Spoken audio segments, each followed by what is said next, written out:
Welcome to the Gospel with the Church Fathers podcast, formerly known as the Gospel Explained podcast. Welcome to our new platform.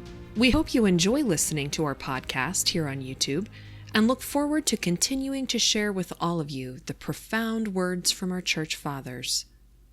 Today is the feast of St. Simon and Jude, apostles. Thank you for listening. Please leave a comment, send us a tweet. Our Twitter handle is @ChurchRebuild, or visit our website at catholicinitiative.com. Thank you. St. Luke chapter 6 verses 12 through 16, and the commentaries are from St.Ambrose, St. Cyril, St. Bede, and the Glossa Ordinaria. The Gospel. Jesus went up to the mountain to pray, and he spent the night in prayer to God.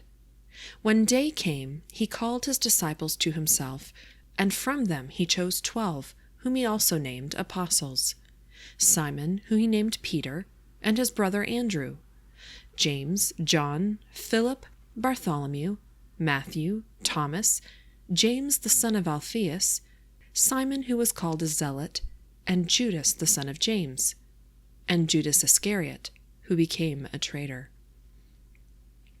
The Commentaries. The Glossa Ordinaria. When adversaries rose up against the miracles and teaching of Christ, he chose apostles as defenders and witnesses of the truth, and prefaces their election with prayer. St.Ambrose. Let not your ears be open to deceit, that you should think that the Son of God prays from want of strength, that he may obtain what he could not perform. For being himself the author of power, the master of obedience, he leads us by his own examples to the precepts of virtue. But what does it become you to do when you would commence any work of piety, when Christ, about to send out his disciples, first prayed? For it follows, and when it was day, he called his disciples, whom truly he destined to be the means of spreading the salvation of man through the world. Turn your eyes also to the heavenly council.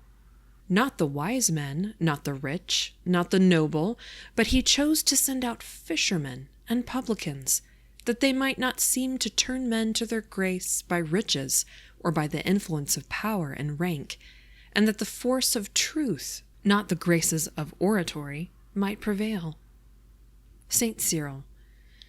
But mark the great carefulness of the evangelist. He not only says that the holy apostles were chosen, but he enumerates them by name, that no one should dare to insert any others in the catalogue. St. Bede. He not only surnamed Peter first, but long before this, when he was brought by Andrew, it is said, "You shall be called Cephas," which is by interpretation a stone. But Luke, wishing to mention the names of the disciples, since it was necessary to call him Peter, wished shortly to imply that this was not his name before, but that the Lord had given it to him. But in a mystical sense, the mountain on which our Lord chose his disciples represents the loftiness of justice in which they were to be instructed, and which they were to preach to others. So also the law was given on a mountain. St. Cyril.